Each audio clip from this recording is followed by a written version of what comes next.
بسم اللہ الرحمن الرحیم۔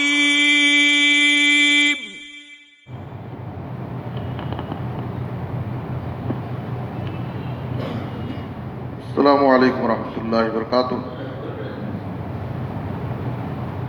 بسم اللہ الرحمن الرحیم۔ عن طلحة بن عبید اللہ رضی اللہ تعالی عنہ قال قال رسول اللہ صلی اللہ علیہ وسلم أليس قد مكث هذا بعده سنة فأدرك رمضان فصامه وصلى كذا وكذا سجدة في السنة فلما بينهما أبعد مما بين السماء والأرض۔ رواه احمد بن ماجہ ابن حبان۔ محترم حضرات،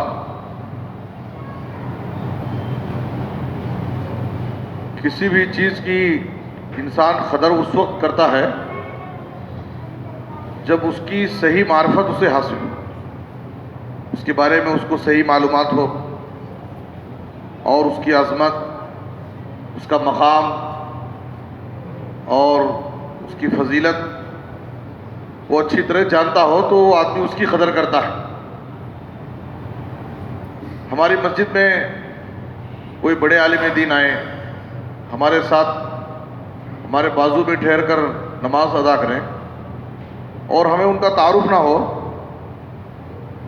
تو ہم ان کی کوئی قدر نہیں کریں گے۔ وہ آئیں گے، نماز پڑھ کر چلے جائیں گے، لیکن اگر وہی آنے والے کے بارے میں معلوم ہو پہلے سے کہ وہ فلاں عالم دین ہیں، فلاں جگہ سے آئے ہیں، ان کا ہمیں تعارف حاصل ہو تو ہم ان سے ملاقات کریں گے، ان سے خیر و عافیت دریافت کریں گے، کچھ مسائل بھی جاننے کی کوشش کریں گے۔ تو جب آدمی کو کسی چیز کے بارے میں معلومات نہیں ہوتی ہے تو اس سے فائدہ نہیں اٹھا پاتا، اس کی قدر نہیں کرتا، لیکن اگر اس کا تعارف ہو، اس کے بارے میں معلومات ہو تو اس کی قدر کرتا ہے اور اس سے فائدہ اٹھاتا ہے۔ وہی حال ماہ رمضان کا ہے۔ ماہ رمضان کی عظمت کا جب تک ہمیں احساس نہیں ہوگا ہمارے دلوں میں، ہم اس کی بھرپور قدر نہیں کریں گے جیسی قدر ہونی چاہیے، اور نہ اس سے بھرپور فائدہ اٹھائیں گے۔ اس لیے ماہ رمضان کی فضیلتوں سے، اس کی برکتوں سے فائدہ اٹھانے کے لیے ضروری ہے کہ ہم ماہ رمضان کی عظمت کا احساس اپنے دلوں میں پیدا کریں اور ماہ رمضان کے جو فضائل ہیں، اس کی برکتیں ہیں، اس کو جاننے کی کوشش کریں، تاکہ اس ماہ مبارک میں جب ہم داخل ہوں تو اس کی عظمت کو سامنے رکھ کر اس کے ایک ایک لمحے کی قدر کریں اور اس سے فائدہ اٹھانے کی کوشش کریں۔ اس لیے کہ اللہ رب العالمین کی طرف سے یہ ماہ مبارک ایک بہت بڑا انعام ہے ہمارے لیے، ایک اللہ کی طرف سے ایک بہت بڑا تحفہ ہے، بندوں کے لیے ایک بہت بڑی سعادت ہے۔ ہمارے گناہوں کی مغفرت کے لیے مہینہ آتا ہے، نیکیاں کمانے کے لیے مہینہ آتا ہے۔ ابن ماجہ کی جو حدیث میں نے جس کا آخری ٹکڑا آپ کے سامنے پیش کیا ہے، اس حدیث میں ہے حضرت طلحہ بن عبید اللہ رضی اللہ عنہ بیان کرتے ہیں کہ دو لوگ نبی صلی اللہ علیہ وسلم کی خدمت میں آئے اور دونوں ایک ہی ساتھ اسلام قبول کیے۔ ان میں سے ایک زیادہ عبادت گزار تھا اور وہ اللہ کی راہ میں شہید ہو گیا، دوسرا کم عبادت گزار تھا، اس کے 1 سال کے بعد اس کی معمول سے اس کی موت ہوئی، شہید نہیں ہوا۔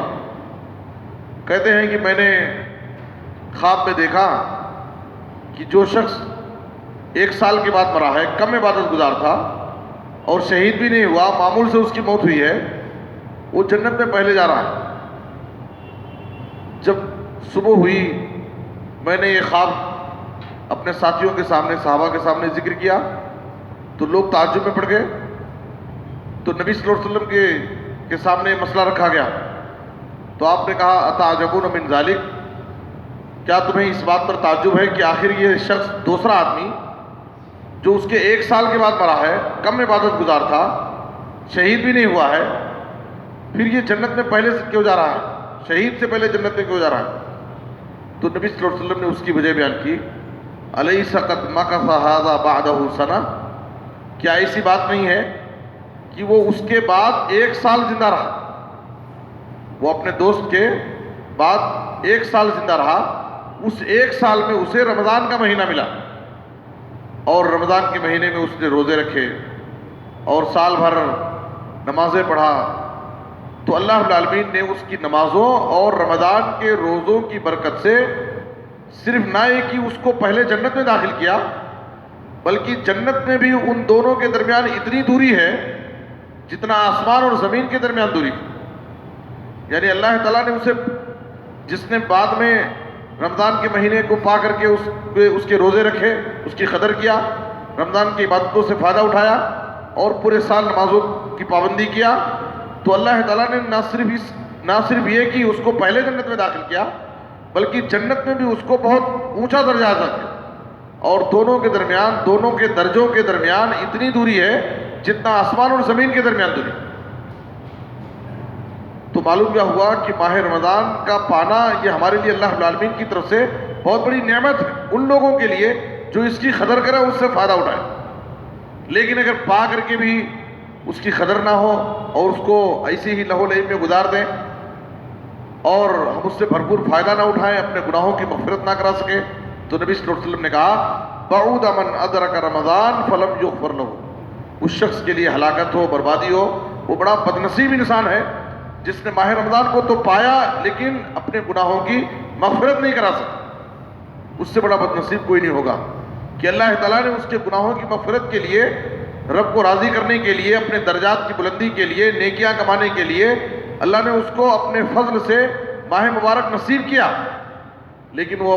रब को राज़ी नहीं कर सका, अपने गुनाहों की मग़फ़िरत नहीं करा सका, नेकियां नहीं कमाया, तो ऐसा इंसान बड़ा बदनसीब है।